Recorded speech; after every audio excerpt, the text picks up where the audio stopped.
engineering, artistry, and what have you, also science. These people also had a calendar. And yes. You say it's the same one that we use today? Yes, it's the same calendar. For example, now I'm citing 3100 BC here as the beginning of the nation. But people who know astronomy know that this calendar is hooked to astronomical phenomena. And it takes us back. The latest possible date that this calendar could have gotten started was 4236 BC, 4236 BC. Now, how long do you have to observe the sun and stars before you get the cycles necessary to use the cycles as dating mechanisms prior to 4236 BC? Hundreds of years. And that calendar, which has 365 days plus the fraction for the leap year, is the same calendar that we still use today. There's no calendar more accurate than that that's ever been created, and we're using that calendar now. When we talk about these time periods, when we talk about the documentation that's left, what's going on in the other parts of the world? What's going on in Europe?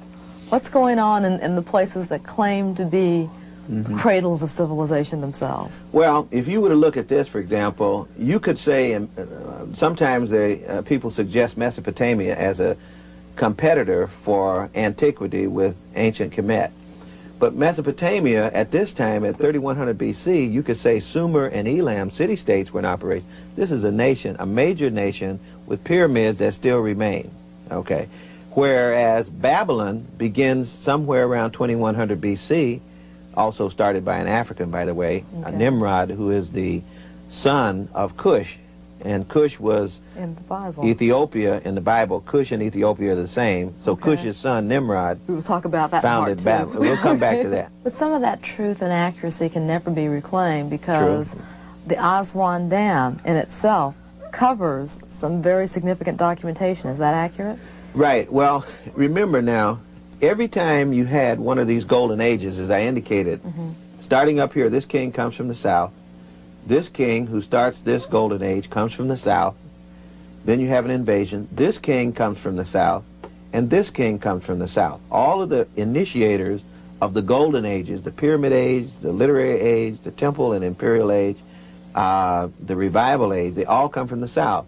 Now the south includes southern Egypt, but it also includes what we now call Nubia.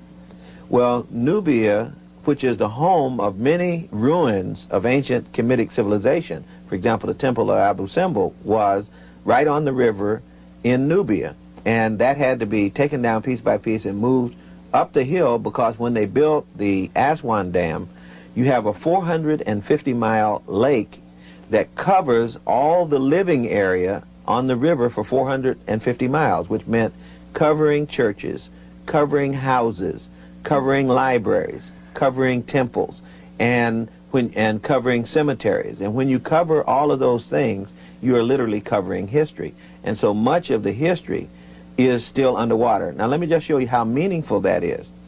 Because when they built the Aswan Dam and this flood covered the river, there was a rush to excavate before the waters covered all of the towns. The very last town that they decided to dig in, Kustul, which was behind the Aswan Dam, uncovered, in that dig, they uncovered the oldest nation in human history, the first nation in the world, which was the nation older than Kemet or Egypt, called Tasseti. And Tasseti, or Land of the Bow, where they were already using the hieroglyphs.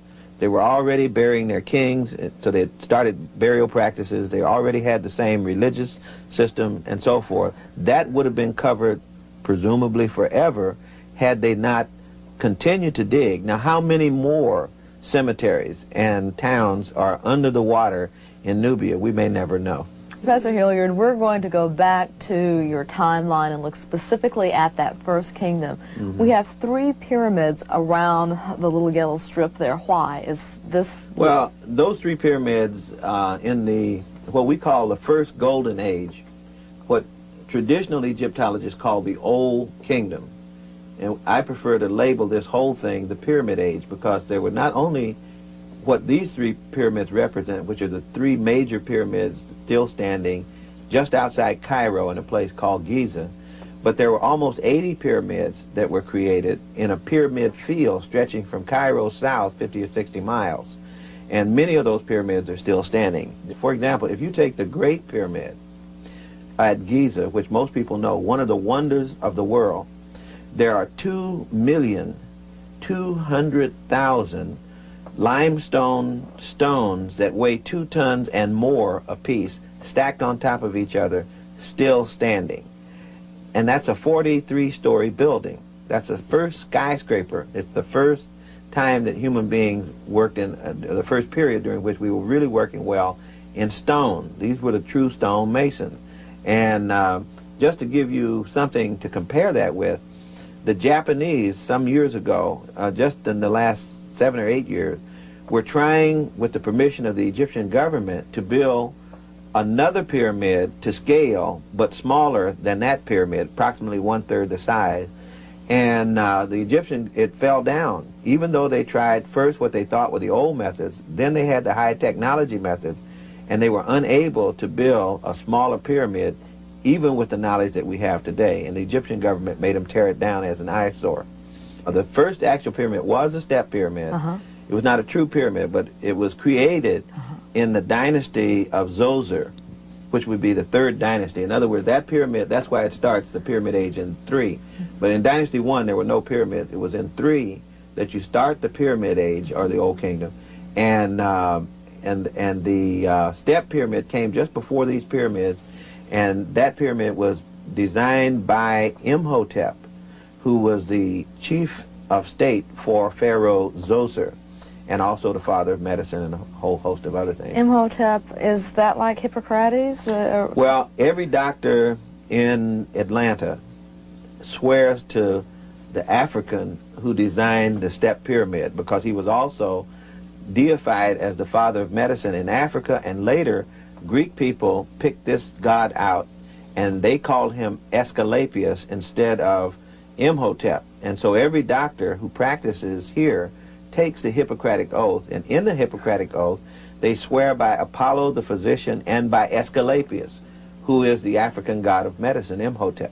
The primary kings of this golden age would be the builder of the step pyramid, or the king under whose rulership the step pyramid was built. That would be Zoser. Then the founder of dynasty number 4 would be Seneferu. He's a very important king. He's the father of the king who built the Great Pyramid, but he is known in history for having a fleet of 40 ships. And these are very long ships, not boats, as some historians refer to them. These are really seaworthy vessels, and they used to sail up to Lebanon to get cedar wood and things like that, or up the Red Sea, sometimes all the way to Somaliland, which would be Punt.